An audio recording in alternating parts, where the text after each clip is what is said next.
Hello and welcome to the Columbia Daily Tribune's Behind the Stripes webcast. This is Tribune sports editor Joe Walljasper along with Tribune football beat writer David Morrison.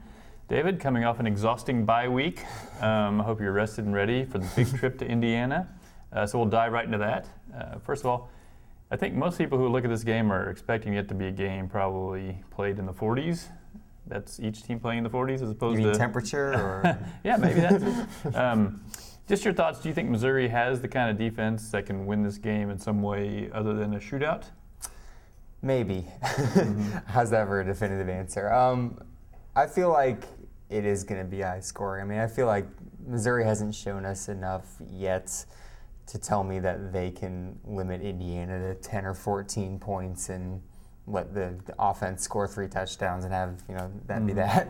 So, I mean, the fact that Indiana's so multifaceted. I mean, you could say if they were pass heavy, Missouri had good success against Murray State. But they're like Toledo in that Indiana's like Toledo in that they're multifaceted. They have Nate Sudfeld, who's their pocket passer, and then they've got 2 kind of stud running backs in Stephen Houston and Tevin Coleman, who can carry the load. And I think they each ran for 100 yards last week against Bowling Green. And just the fact that Missouri had a bit of trouble with Toledo, and this is stepping up in competition with the same type of spread but balanced offense, kind of tells me that the only way Missouri's defense would be winning this game is maybe coming up with a timely interception or so when it's 38-35 or something like that. Yeah.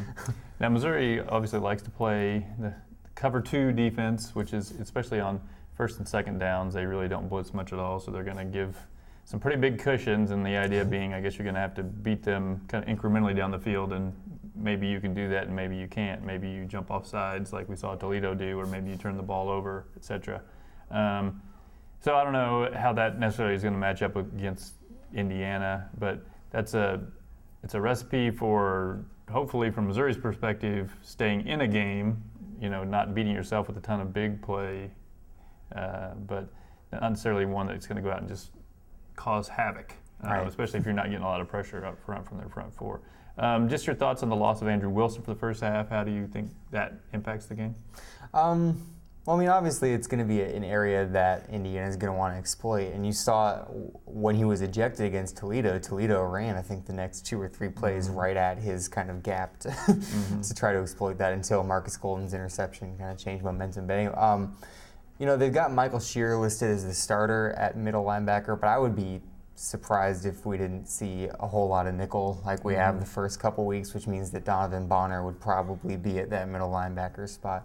So at least you've got a senior there, but it's a senior that's not used to playing in the middle, and it's a senior who really isn't that experienced coming into this year. He's kind of one of those who's bided his time and waited for this chance.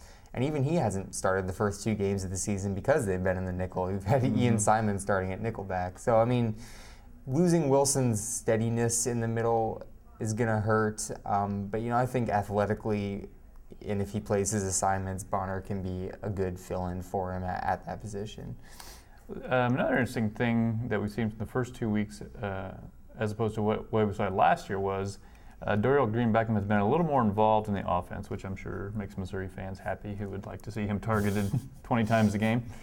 Just your thoughts on the way they're using him this year, and are they using him enough?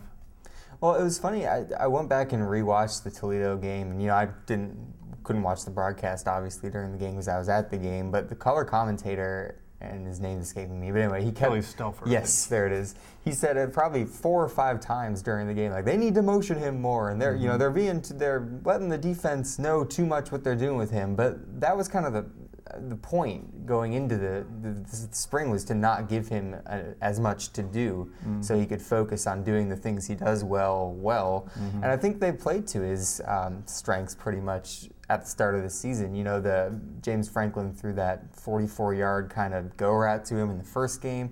They had the jump ball and the fade route that they got to him for the touchdown against Toledo.